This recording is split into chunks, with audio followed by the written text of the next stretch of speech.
ओवैसी के नेता ने खोली ओवैसी की पोल, जांच के डर से थर थर कांपे ओवैसी, प्रेशर में बदले ओवैसी के सुर, कांग्रेस की बी टीम बन गए ओवैसी।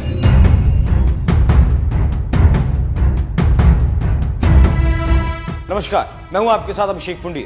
हैदराबादी सांसद असदुद्दीन ओवैसी का हैदराबाद के बाहर कोई वजूद नजर नहीं आता और अब तो हैदराबाद में जो रुतबा था उस पर भी खतरा मंडराने लगा है। यही कारण है हैदराबाद को बचाने के लिए ओवैसी यूपी में हाथ पैर मार रहे हैं। आपको ये सुनने में थोड़ा अटपटा लगेगा, लेकिन यही सच्चाई है और ये सच्चाई या फिर कहें कि खुलासा खुद ओवैसी के एक बड़े नेता ने कहा है।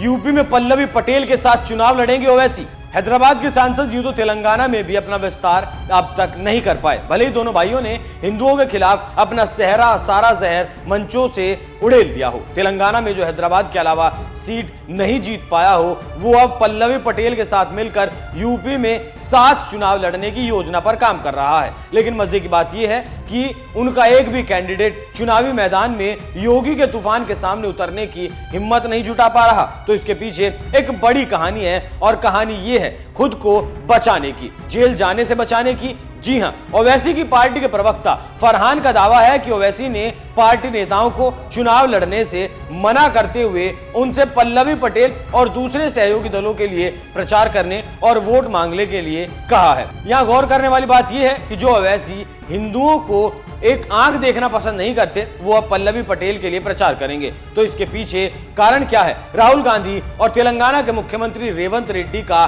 दबाव इसका सबसे बड़ा कारण फरहान के मुताबिक बताया जा रहा है। फरहान का दावा यह है कि दोनों के दबाव में ओवैसी यूपी में पल्लवी पटेल के लिए प्रचार करते नजर आएंगे। फरहान का दावा है ओवैसी हैदराबाद में अपनी लोकसभा की सीट को बचाने और तेलंगाना में किसी तरह की जांच से बचने के लिए यूपी समेत ज्यादातर हिस्सों में चुनाव नहीं लड़ेंगे। वो मुस्लिम वोटों का बंटवारा कराकर इंडिया गठबंधन को नुकसान नहीं पहुंचाएंगे, बल्कि ऐसे कदम उठाएंगे जिनसे बीजेपी को नुकसान और कांग्रेस और विपक्षी पार्टियों को फायदा हो।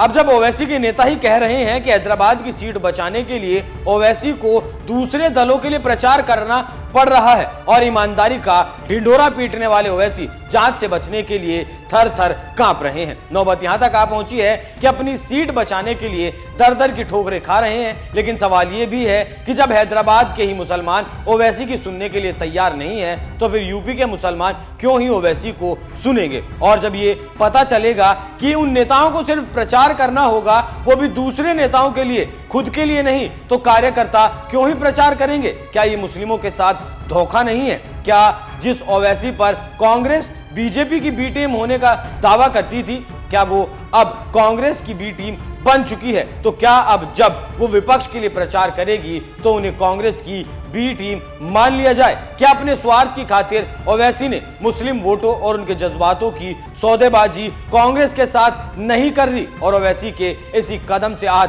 फरहान ने यह भी कहा है कि ऐसे सौदागर और धोखेबाज नेता के साथ वो नहीं रहेंगे। ये कहते हुए फरहान ने पार्टी से इस्तीफा देने तक का ऐलान कर दिया। ओवैसी के इस फैसले के बाद फरहान के साथ साथ यूपी AIMIM के कई और नेता भी पार्टी का साथ छोड़ सकते हैं। तो आने वाले दिनों में ओवैसी को और ज्यादा झटके लगने वाले हैं। जो ओवैसी यूपी में अपनी जमीन ढूंढ रहे थे, वो ओवैसी चुनाव से पहले ही घुटने टेक चुके हैं और अपने फायदे के लिए मुसलमान वोटों की बलि भी दे चुके हैं। लेकिन ओवैसी के कांग्रेस की बी टीम बन जाने के बाद भी ओवैसी यूपी में विपक्ष को जिता पाएंगे, उसकी संभावना बेहद कम नजर आती है। लेकिन जिस तरह से ओवैसी ने जांच से बचने के लिए कांग्रेस के पल्लू में अपना मुंह छिपाया है, उस पर आपकी क्या राय है? कमेंट कर जरूर बताएं। नमस्कार।